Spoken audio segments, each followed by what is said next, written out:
My name is Clifford Paul Barnes, and I was born on August 29th, 1929, and I'm 91 years old now.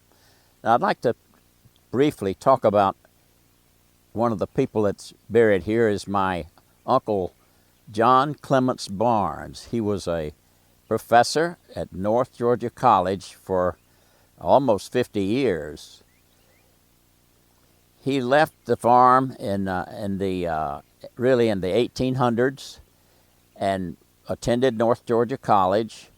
He went 1 year to Harvard, and I think they wanted to hire him, but he said he wanted to be a big fish in a little pond rather than a little fish in a big pond. So he spent his entire career at North Georgia College, and he's on their Hall of Fame now there because during the Depression years when things were really tough, he supplied the salary sometimes for the faculty, and he's made loans to many really outstanding people in Georgia when they were young and needed some finances to go to college. So he's almost a legend there. There are many there are many stories about him, and people have written about him and his contribution to the state of Georgia, really, and North Georgia in particular. He finished his life there, lived in the Smith House. He never owned a car, never owned a home, and never married either. And he just gave himself to that college and to his work there. My immediate relations here, of course, are my mother and father, who are both buried in this cemetery.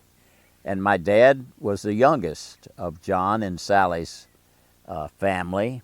He was born in 1896, and of course he was just old enough to participate in the First World War. He was part of the 82nd Division. Of course, this was before it became airborne. He was wounded in the Argonne Forest offensive exactly 1 month before, on the 11th of October, 1 month before the armistice, and had 2 machine gun slugs in his groin.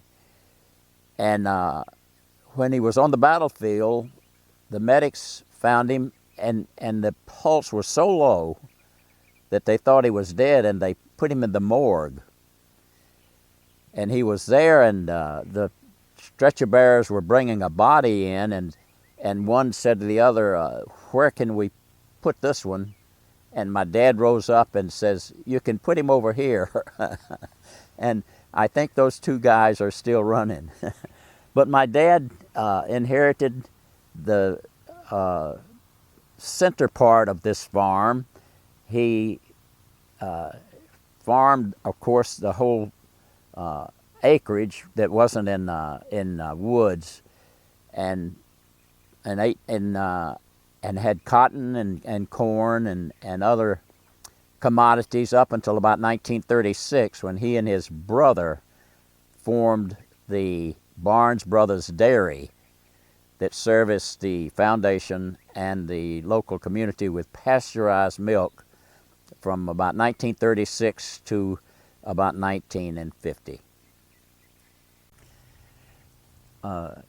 The stones that you see on the grave sites here were started by my Uncle Clements, my Professor Barnes's endeavors to give some degree of permanence or easily identified markers to the different graves.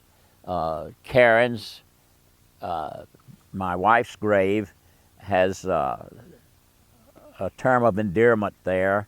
As you can see, his Gammy is written in the and that was what her grandchildren and and often her sons-in-law would call her Gammy, and she fit that perfectly.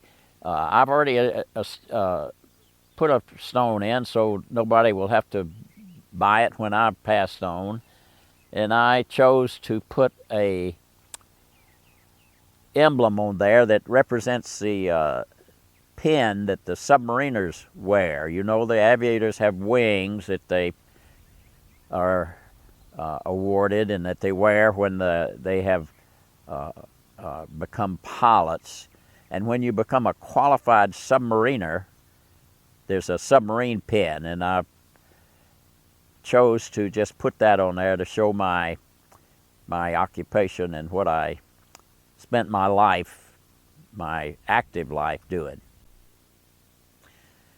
The patriarch, if that term could be used, of this family, certainly would be my Uncle Clements, Professor John Clements Barnes. He had the wherewithal to do things on the farm. He would often come to the farm and always had a project. And my dad was sort of, well, not dreading his coming, but he had to stop everything when my Uncle Clements came and carry out he wanted to paint, or he wanted to run survey a line, or do any number of things. But he did bought and put in a lot of the markers here in the cemetery. And one marker here says, "Hereabouts were interred some 100 slaves and freedmen who serviced this farm from 1827 to 1900. There is a slave cemetery that's in a distant part of over toward the edge of our holdings here, and some slaves are buried there. But he wanted to be sure that these were remembered. Professor Barnes was a very stern man. As I say, he never married, and during my career, when I would come home on leave, my wife, of course, I spent so much time at sea, she treasured the time that I was home. But she says, "Oh my God, is Uncle Clements going to be there? Because he'll have you out surveying or doing a different job, and I won't even see you during this precious few days that we've got together." But he was not to be denied. And I remember one particular incident where he and I were in the old work shop here, and we were doing something, and I was going to college, and he was at North Georgia College at that time, and he was my professor, and I had become accustomed to calling him Professor Barnes, Professor Barnes. And he was such a gentleman from another generation. He turned to me and says, "Paul," says, "why don't you and I be kinfolks?" And he would use that kind, but he would talk about students in his class, and he was always separating the wheat from the chaff, and he wore shirts that my Aunt Mary made him from feed sacks that were here on the farm. And he would hitch his sleeve up and erase the board with his arm, and he was a legend in his own time.